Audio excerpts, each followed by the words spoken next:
আমি ব্যবসায়ী ছিলাম, অনেক শ্রমিক ভাড়া করে একদিন একটা কাজ করালাম। সব শ্রমিকের টাকা দিয়ে দিলাম। এক শ্রমিক টাকা না নিয়ে ভাগলপুর কই যে গেছে নিজেও জানি না, ওর টাকা আমার কাছে রয়ে গেল। এই শ্রমিককে আর টাকাটা বুঝাই দিতে পারি নাই। এই টাকা দিয়ে আমি কয়েকটা ছাগল কিনলাম। এই ছাগলগুলো বাচ্চা দিল, ওগুলো বাচ্চা দিল, ওগুলো বাচ্চা দিল, দিতে দিতে বিশাল ছাগলের ডেইরি ফার্ম করে ফেললাম তার ওই টাকা দিয়ে। এক যুগ 12 বছর পরে সে এসে বলে আমার টাকা ফিরায় দাও। আমি বললাম এই যে ছাগলের ডেইরি ফার্ম পুরোটাই তোমার। সে বলে আতাস্তা জি মিন্নি, আমার সাথে ঠাট্টা করো? আমি পাই সামান্য কয়টা টাকা, এক যুগ আগে যেই টাকা পাইতাম ওইটা দিলেই চলবে। আমি বললাম ও শ্রমিক, তোমার টাকা দিয়ে আমি ছাগল কিনে ব্যবসা করেছি, ছাগল বাচ্চা দিয়েছে, বাড়তে বাড়তে বাড়তে বাড়তে আজকের বিশাল এই ডেইরি ফার্ম। এই ডেইরি ফার্মের মালিক আমি নই, তুমি নিয়ে যাও। বলার সাথে সাথে শ্রমিক আনন্দে নাচতে নাচতে ডেইরি ফার্ম নিয়ে যায়। ও আল্লাহ, ওই দিন যদি সে যতটুকু টাকা পাওনা ছিল অতটুকু দিলেই সে খুশি হয়ে যেত। শুধু তোমার খুশির জন্য পুরো ডেইরি ফার্ম আমি তারে দিয়ে দিয়েছিলাম। আল্লাহু আকবার। শয়তান আল্লাহরে চ্যালেঞ্জ দিছে, আল্লাহ তুমি আমারে জাহান্নামে পাঠাবা, আমিও তোমার বান্দা করে লয়ে একসাথে জামাতে ঢুকমু। একা ঢুকবো না, একা যাব না, তোমার বান্দাদেরকে সবগুলারে জাহান্নামী বানায়া তারপরে ঢুকমু। তোমারে চ্যালেঞ্জ দিলাম, একটারও জান্নাতে ঢুকাইতে পারবা? আল্লাহকে তুই আমার চ্যালেঞ্জ দিলি? আমি তো সব রাজার বড় রাজা, মহারাজা। আমারে চ্যালেঞ্জ দেশ, এত সাহস পাইলি কই? তুই আজীবন ওয়াসওয়াসা দিয়ে পাপ কাজ করাবি, একদিন তাফসীর মাহফিলে এসে আমার বান্দা ক্ষমা চাবে, আমি মাফ করে দেবো, তুই কি করবি? আজীবন অন্যায় করবে, আজীবন পাপ করবে, জুলুম করবে, একদিন চোখের পানি ছেড়ে আমার কাছে কান্নার মতো কান্না করলে আমি সব গুনাহ মাফ করে দেব। এজন্য আল্লাহ বললেন ইয়া আইয়ুহাল্লাযীনা আমানু তুবু ইলাল্লাহি তাওবাতান নাসুহা। ভুল করেছো, তওবা করো, মাফ করবে কে? সাইয়েদনা আদম আলাইহিস সালাম ভুল করলেন, দুনিয়ায় এসে শত শত বছর কাঁদলেন, কিন্তু ক্ষমা হয় না। আল্লাহরে বললেন আল্লাহ কি করলে ক্ষমা পাবো বলো? ফাতালাক্কা আদামু মির রাব্বিহি কালিমাতিন ফাতাবা আলাইহি। আল্লাহ বললেন ও আদম, তোমারে কিছু কালেমা শিখায় দেই, এই কালেমাগুলো দিয়ে আমার কাছে দোয়া করো, ক্ষমা করে দেব। আল্লাহ শিখায় দিলেন, ও আদম দুই হাত তুলে চোখের পানি ছেড়ে আমার কাছে পড়ো, রব্বানা পড়েন, রব্বানা যালামনা আনফুসানা ওয়া ইল্লাম তাগফির লানা ওয়া তারহামনা লানাকুনান্না মিনাল খাসিরিন। এটা শিখাই দিয়েছিল আল্লাহ। আল্লাহ আমি জুলুম করেছি, অন্যায় করেছি, ভুল করেছি, পাপ করেছি, তুমি যদি ক্ষমা না করো ক্ষমা করার কেউ নাই, ঠিক কি না? আমরাও পাপ করলে এই দোয়াটা পড়ার দরকার আছে না নাই? 5টা শর্ত সাপেক্ষে আমাদের তওবা কবুল করবে কে? তওবা কবুল হওয়ার কিছু শর্ত আছে 5টা। কয়টা? চিৎকার মেরে বলতে হবে, তওবা কবুল হওয়ার শর্ত কয়টা? 1 নম্বরে হচ্ছে আল ইকরা, acknowledgement. You have to give the acknowledgement that you are the greatest sinner on earth. আপনাকে ঘোষণা দিতে হবে যে আপনি পৃথিবীর সবচেয়ে বড় পাপী। 1 নম্বর শর্ত, আপনি বলেন যে আল্লাহ আমার চেয়ে বড় পাপী নাই, আকাশের নিচে জমিনের উপরে আমি সবচেয়ে বড় পাপী, এমন কোন পাপ নাই যেটা আমি করি নাই, ঠিক কি না? 1 নম্বরে পাপের ঘোষণা দেন। 2 নম্বরে আন-নাদাম, নাদাম মানে repentance. You have to be repentant for what you have done. আপনাকে অনুতপ্ত হতে হবে, চোখের পানি ছাড়তে হবে।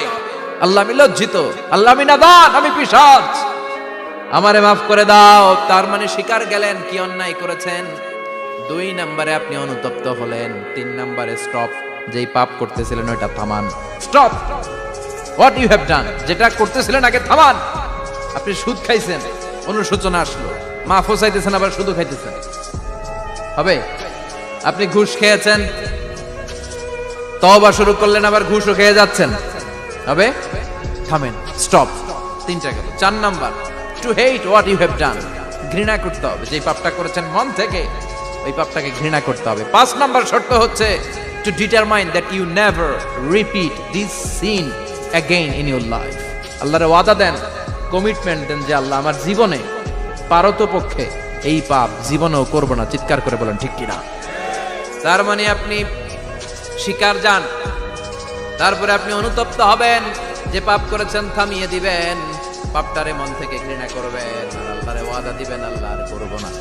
এই 5টা শর্তের আলোকে তওবা করলে জীবনের সব গুনাহ মাফ করে দিবে কে?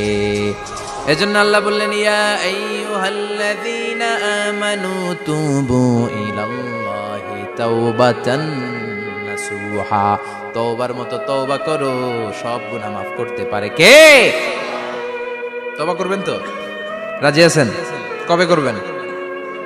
এই মুহূর্তে তওবা করলাম, এই মুহূর্তে আল্লাহর কাছে ক্ষমা চাই, আল্লাহ জীবনের সব গুনাহ মাফ করে দাও। আমাদের দেশে তওবা করার জন্য হুজুর লাগে, কথা কন, পীর সাহেব হুজুর, বড় হুজুর, ছোট হুজুর, হাফেজ সাহেব লাগে না?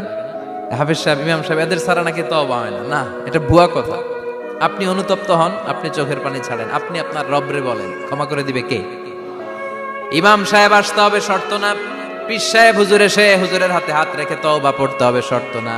আপনার রবরে ডেকে চোখের পানি ছেড়ে ক্ষমা চান, ক্ষমা করবে কে? আর প্রতিদিন শতবার পড়তে থাকবেন আস্তাগফিরুল্লাহ। আওয়াজ করে সবাই পড়েন আস্তাগফিরুল্লাহ, আর জোরে পড়েন আস্তাগফিরুল্লাহ।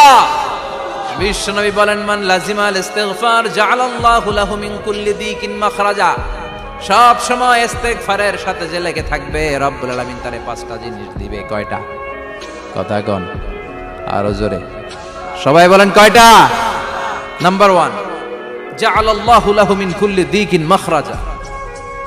বিপদে পড়লে বিপদ থেকে উদ্ধার করবে কে? আমাদের তো কোনো বিপদ নাই, না আছে? কত বিপদ, হ্যাঁ? রাস্তাঘাটে দুর্ঘটনা হতে পারে, যে কোনো সময় ভূমিকম্পে পড়তে পারে, বজ্রপাত পড়তে পারে না, ঠেড়া পয়রা মানুষ নাই, আছে না নাই? এই বিপদ আপদ থেকে আপনারা রক্ষা করবে কে? যদি আপনি ইস্তেগফারের সাথে আঠার মতো লেগে থাকেন। কিসের সাথে? কথা বলেন। ইস্তেগফারের সাথে লেগে থাকতে পারলে 1 নাম্বার হচ্ছে বিপদে পড়লে আপনারে মুক্ত করে দিবে কে? 2 নাম্বার ওয়ামিন কুল্লি হাম্মিন ফারাজা, যে কোনো ধরনের টেনশন, হাইপার টেনশন থেকে বাঁচায় দিবে কে? আমাদের তো টেনশন মেনশন নাই, না আছে? লাইফ নিয়ে টেনশন, বাঁচার টেনশন, মরার টেনশন, ক্যারিয়ারের টেনশন, রাস্তাঘাটে যানজট, এটার টেনশন, পুলিশের দৌড়ানি, র্যাবের দৌড়ানি, বাড়ির ভাড়া, গ্যাস বিল, বিদ্যুৎ বিল, ছেলে মেয়েদের লেখাপড়া, কত টেনশন। এই সব টেনশন থেকে আপনারে মুক্ত করে দিবে কে? 3 নম্বরে ওয়ারযুকহু মিন হাইসু লা ইয়াহতাসিব, এমন জায়গা থেকে আল্লাহ আপনার রিজিকের ব্যবস্থা করবে আপনি কল্পনাই করতে পারবেন না। সুবহানাল্লাহ পড়েন। 4 নম্বরে সবসময় ইস্তেগফার যদি পড়া হয়, আল্লাহর কোনো আযাব ওই বান্দার উপরে আসে না। ওমা কানাল্লাহু মুআযযিবাহুম ওয়া হুম ইস্তাগফিরুন।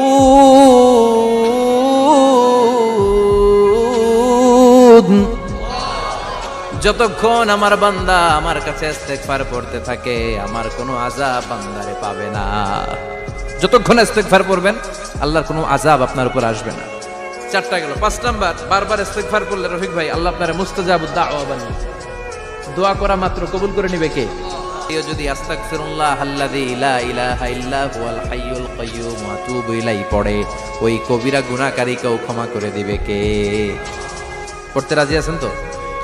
আবার সাইয়েদনা আবু বকর বললেন, ইয়া রাসূলুল্লাহ আল্লিমনি দুআআন আদউ বিহি ফি সালাতি, এমন দোয়া আপনি আমারে শিক্ষা দেন যেই দোয়াটা আমি নামাজে পড়তে পারি।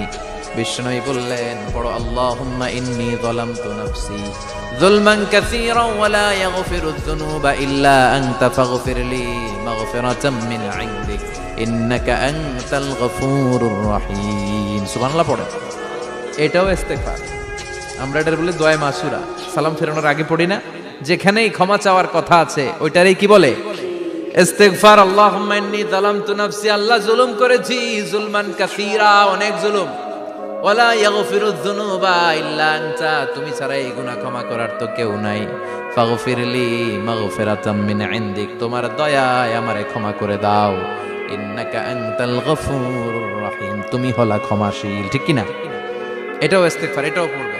আর এই সব ইস্তেগফারের শ্রেষ্ঠ ইস্তেগফারের নাম সাইয়্যিদুল ইস্তেগফার। যত ইস্তেগফার হতে পারে এর মধ্যে সবচেয়ে শ্রেষ্ঠতম ইস্তেগফার নাম কি? কথা কন। বুখারীর বর্ণনা, শাদ্দাদ ইবনে আউস রাদিয়াল্লাহু তাআলা আনহু বর্ণনা করেন, এই সাইয়্যিদুল ইস্তেগফার দিনের বেলা যে পড়বে, ওই দিনে মারা গেলে সে জান্নাতি। এই সাইয়্যিদুল ইস্তেগফার রাতের বেলা যে পড়বে, ওই রাতে যদি ইন্তেকাল হয়, ওই লোকটা জান্নাতি। মুখস্থ আছে না? কার কার মুখস্থ হাত তুলেন? মাশাআল্লাহ, তাবারাকাল্লাহ, মাশাআল্লাহ, মাশাআল্লাহ।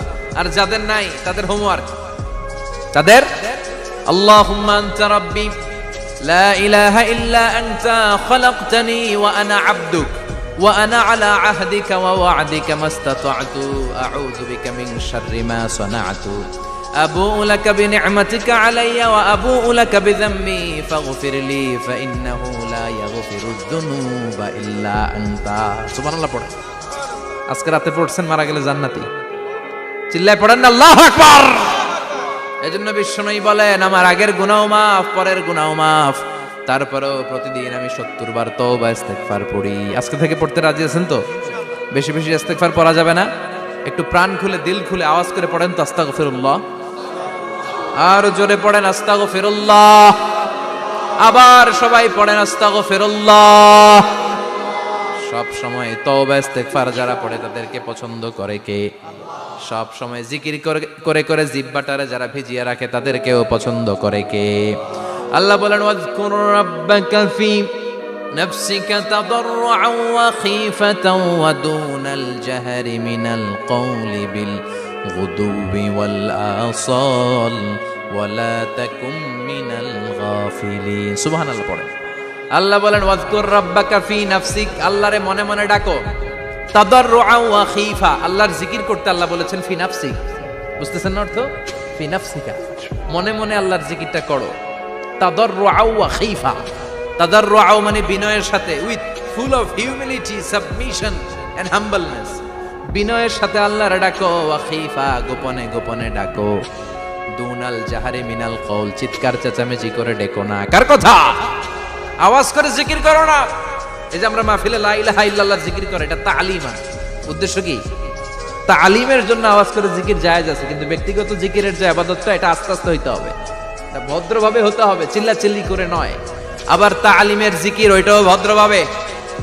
ইন্নাল্লাহা জামিল ইউহিব্বুল জামাল, আমার আল্লাহ সুন্দর, আমার আল্লাহর জিকিরের মধ্যেও সৌন্দর্য আছে না নাই? কিন্তু এদেশে জিকিরের ভেতরে লাফালাফি আছে না নাই? বেশি না কম? কি বসেন বসেন, হ্যাঁ বসে যান তো, অনেক ধরনের আছে জিকির। হ্যাঁ বসেন বসেন, বসে যান। হ্যাঁ হাইবার আলী, এটা কি আবার জালালি? তো এই যে ইন্নাল্লাহা জামিল ইউহিব্বুল জামাল, আমার আল্লাহ সুন্দর, আমার আল্লাহর জিকিরের মধ্যেও সৌন্দর্য আছে না নাই? তালিমের উদ্দেশ্যে সবাই মিলে জিকির করা যায়, কিন্তু চিল্লাফাল্লা করা যাবে না, লাফালাফি করা যাবে না, মাথা ডানে বায়ে ঝোলানো যাবে না, ঠিক কি না? কিন্তু লাফালাফির জিকির আছে না নাই? লাফাইতে লাফাইতে, হ্যাঁ গাছের আগায় বাঁশের আগায়। আবার যিনি জিকির পরিচালনা করে ওনার কান্দে যায় ওঠে, আছে না নাই? বিশ্বনবী সাহাবাদের নিয়ে জিকির করছেন, সাহাবারা লাফাতে লাফাতে খেজুর গাছের আগায়। হাদিসে আছে না এটা? বিশ্বনবী সাহাবাদেরকে নিয়ে জিকির করছেন, লাফাতে লাফাতে আবু বকর বিশ্বনবীর কান্দের উপরে। আছে, হাদিসে আছে। এটা জিকির নয়। কি সুন্দর দেখেন, ইসলাম বোঝা কত সহজ। ওয়াজকুর রাব্বাকা ফি নাফসিকা তাদাররুআন ওয়া খীফা, গোপনে জিকির করো, ভদ্রতার সাথে বিনয়ের সাথে জিকির করো। ওয়ালা তাকুম মিনাল গাফিলিন, দুনাল জাহারি মিনাল কওল, চিৎকার চেঁচামেচি করে জিকির করো না। যারা চিকফাল দিয়ে হই হই হই হই করে, আছে না? হই হই হই হই হই হইয়ের ভিতরে আল্লাহর নাম আছে। হ্যাঁ এই যে হুই হাই এই স্টাইলের যে জিকির, এটার ভিতরে আমার আল্লাহর নাম আছে। আল্লাহর নাম যদি না থাকে ওইটা জিকির হবে? কথা বলেন। বিষ্ণু বললেন, খবরদার, চিৎকার চেঁচামেচি করে লাফালাফি করে যারা জিকির করে, এরা মনে করে আল্লাহ কানে শুনে না। কথা বলেন।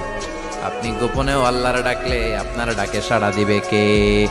এজন্য রাব্বুল আলামিন বলেন, ফাযকুরুনি আযকুরকুম ওয়াশকুরুলি ওয়ালা তাকফুরুন। বান্দা আমার জিকির তোমরা করো, আমিও তোমাদের জিকির করব, ঠিক কি না? আমরা যদি আল্লাহর জিকির করি, আমাদেরও জিকির করে কে? সুবহানাল্লাহ কইবেন না? আমরা আল্লাহর জিকির করে, আল্লাহ নাকি আমাদের জিকির করে, জানো তো না কথা এটা?